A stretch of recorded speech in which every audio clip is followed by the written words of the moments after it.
Hello everyone, class 12 physics प्रकाश का गोलीय पृष्ठों पर अपवर्तन नया टॉपिक है। आज हम गोलीय अवतल पृष्ठ पर अपवर्तन का सूत्र ज्ञात करेंगे। सबसे पहले हम लोग बात करें, हमने कहा यहाँ पे गोलीय अवतल पृष्ठ। गोलीय पृष्ठ दो प्रकार के होते हैं, एक अवतल पृष्ठ होता है, एक उत्तल पृष्ठ होता है। सबसे पहले इन दोनों को समझ लें कि अवतल पृष्ठ कैसा होता है, उत्तल पृष्ठ कैसा होता है। कोई भी पृष्ठ हो हमेशा किसी गोले से काटा जाता है। मान लीजिए हमने कहा ये हमारा कोई गोला है, इसमें से हमने दो गोलीय पृष्ठ काट लिए। एक हमारा ये गोलीय पृष्ठ हो गया, एक हमारा ये गोलीय पृष्ठ हो गया। अब दो गोलीय पृष्ठ आपको दिखाई दे रहे हैं, दोनों को हमने कट कर लिया। एक पृष्ठ में आप देख रहे हैं उभरा हुआ भाग है और एक पृष्ठ में दबा हुआ भाग है। अगर उभरा हुआ भाग पर अपवर्तन की घटना होती है या उभरा हुआ भाग अपवर्तक पृष्ठ की भांति कार्य करता है तब तो ये उत्तल पृष्ठ कहलाता है, और अगर दबा हुआ भाग अपवर्तक तल की भांति कार्य करता है यानी उस पर अपवर्तन की घटना होती है तब ये गोलीय अवतल पृष्ठ कहलाता है। आज हम लोगों का टॉपिक है गोलीय अवतल पृष्ठ पर अपवर्तन का सूत्र। हमने मान लिया कि S हमारा कोई गोलीय अवतल पृष्ठ है जिसका वक्रता केंद्र C और ध्रुव P है। यहाँ पे हमने क्या किया हुआ है, आप देख रहे हो यहाँ पे CAN क्या है, अभिलंब है। ये जो S जो कि गोलीय अवतल पृष्ठ है, ये कर क्या रहा है, मुख्य अक्ष पर स्थित बिंदु वस्तु O का प्रतिबिंब अपवर्तन के बाद I पर बना रहा है।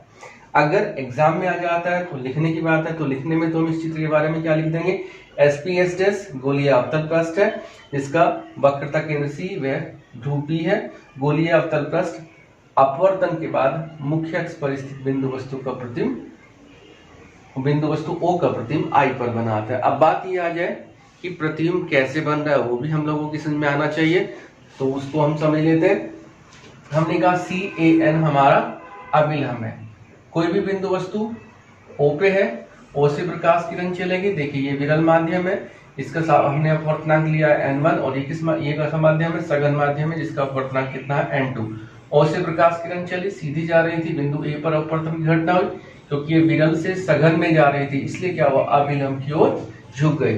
जबकि दूसरी प्रकाश किरण की बात करें, O से P सीधी आई और सीधी निकल गई। अब अगर हमने दोनों अपवर्तित किरणें, एक AB अपवर्तित किरण है, एक PQ अपवर्तित किरण है, इन दोनों को पीछे बढ़ाया तो ये दोनों पीछे मुख्य अक्ष पर स्थित बिंदु I पर मिलते हैं। इस प्रकार O का प्रतिबिंब I पर बन जाता है। अब एंगल की बात कर ले, हम कह रहे हैं ये हमारी आपतित किरण थी, ये हमारी निर्गत किरण थी जिसको हमने पीछे को बढ़ाया, अपवर्तित किरण थी। इसके ये मुख्य अक्ष के साथ अल्फा कोण बना रही है, बीटा कोण बना रही है। जो अभिलंब CAN है ये गामा कोण बना रहा है। उसके साथ साथ आपतित किरण अभिलंब के साथ जो कोण बना रही है वो I है, और अपवर्तित किरण AB अभिलंब के साथ जो कोण बना रही है वो कितना है, R है।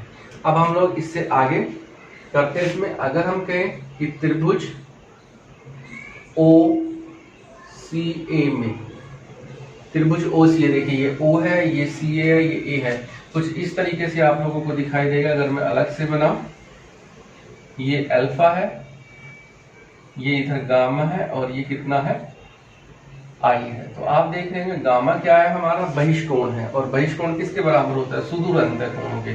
तो गामा किसके बराबर हो जाएगा, अल्फा प्लस I के। तो OCA में गामा किसके बराबर हो गया, अल्फा प्लस I के। यहाँ से I का मान निकालिए जो कितना हो जाएगा, गामा माइनस अल्फा। इसी प्रकार त्रिभुज ICA में, देखिए ICA, ये बीटा, अगर ये R है तो ये शीर्ष अभिमुख कोण करने के कारण ये भी R हो जाएगा। तो बीटा प्लस R किसके बराबर हो गया, गामा के। तो गामा फिर से किसके बराबर हो गया, बीटा प्लस R के। तो यहाँ से R कितना हो गया, R यहाँ से हो गया गामा माइनस बीटा। स्नेल के नियम की बात करें, स्नेल के नियम से, स्नेल का नियम होता है आपतन कोण की जया अपवर्तन कोण की जया अनुपात, किसके बराबर होता है, N2/N1। ये हमारा N2 और N1 हो गया। यहीं से आगे हम कह रहे हैं कि यदि एक कंडीशन हम लोग ले रहे हैं कि यदि गोलीय पृष्ठ का व्यास छोटा हो, गोलीय पृष्ठ का व्यास, देखिए इतना बड़ा हमने पृष्ठ लिया है, अगर हम छोटा सा प्लस ले लें तो उस कंडीशन में क्या होगा, बहुत छोटा सा पृष्ठ ले लें। यदि गोलीय पृष्ठ का व्यास छोटा हो तो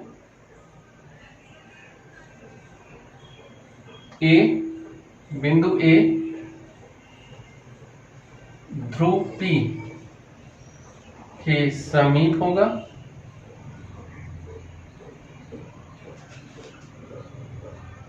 वह I तथा R, I आपतन कोण और R अपवर्तन कोण छोटे होंगे।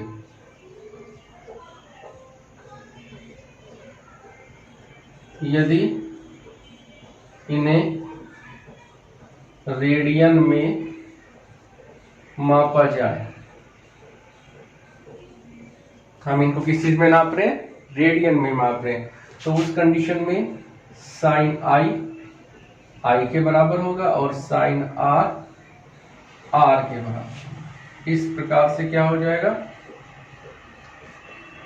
देखिए साइन I के बराबर, R के बराबर, तो I बाई R कितना हो गया, N2 बाई N1, I व R के मान रखने पर हमने I और R के मान यहाँ पे रख दिए, या एक लाइन और इसको बढ़ा लें तभी लिखते हैं हम, ये हो जाएगा N1 I बराबर N2 R, I व R के मान रखने पर I का मान है gamma minus alpha, N1 is equal to gamma minus beta N।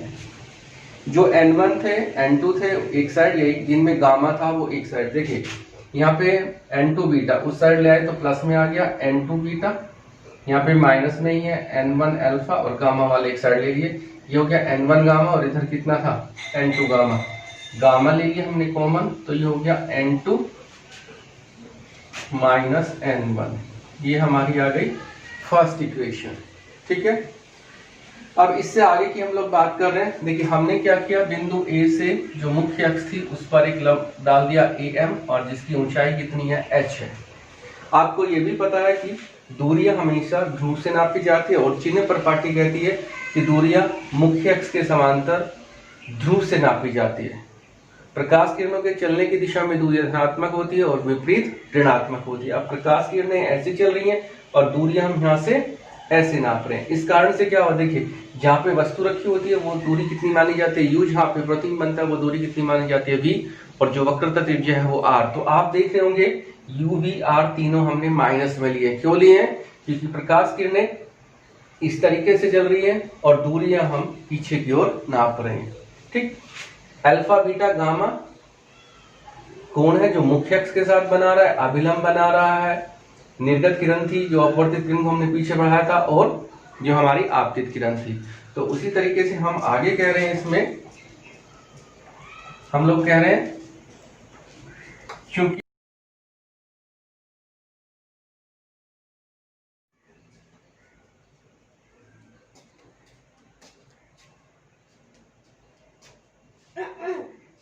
अच्छा पापा बिजी हो अभी तो कोई बात नहीं।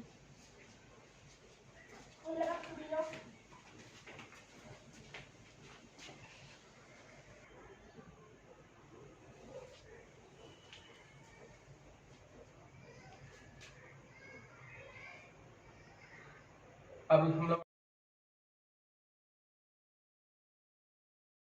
हम लोग आगे चलते हैं। हम कह रहे हैं क्योंकि गोलीय पृष्ठ, जो हमने पृष्ठ लिया था, का व्यास, क्योंकि गोलीय पृष्ठ का व्यास छोटा है, व्यास कितना है, छोटा है, तो M व P सन्निकट होंगे तथा अल्फा बीटा व गामा भी छोटे होंगे। देखिए हमने यहाँ पे भी आप लोगों को बताया था कि बता दें अगर कोण छोटा हो और उसको रेडियन में हम लोग माप ले तो उस स्थिति में जो कोण है वो त्रिकोणमितीय अनुपात के बराबर हो जाता है, यानी साइन थीटा थीटा के बराबर हो जाता है, कोस थीटा थीटा के बराबर हो जाता है, टेन थीटा थीटा के बराबर हो जाता है। तो यहाँ पे भी क्या होगा, अल्फा बीटा गामा हमने छोटे मान लिए तो कोण यानी हम कह रहे हैं अल्फा, अल्फा किसके बराबर हो जाएगा, त्रिकोणमितीय अनुपात के tan अल्फा के। tan होता है लंब बटे आधार। अगर हम यहाँ से बात करें लंब कितना हो गया am और आधार कितना हो गया mo। अब am की ऊंचाई कितनी थी h और जो mo है m और p क्या हो सकता है सन्निकट पास पास है, तो उस कंडीशन में कितना हो जाएगा po, इसका मान हो जाएगा h अपॉन u, साइन के साथ लिया माइनस। बीटा की बात करें बीटा कितना हो जाएगा tan ऑफ बीटा, ये हो जाएगा लंब बटे आधार, इसके लिए आधार कितना हो गया mi, तो ये कितना हो गया h और mi कितना हो गया pi h upon minus v।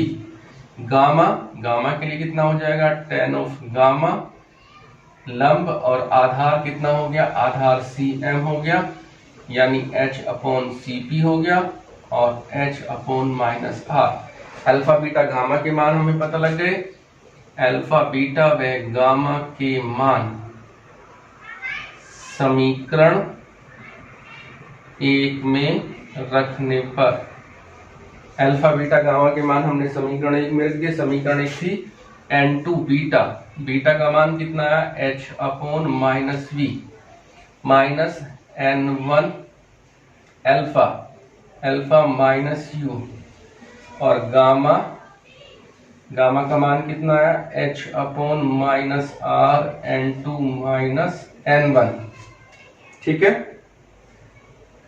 यहां से हमने क्या किया h कॉमन थे कैंसिल कर दिए, माइनस से मल्टीप्लाई कर दी, तो ये हो गया n2 बाई v माइनस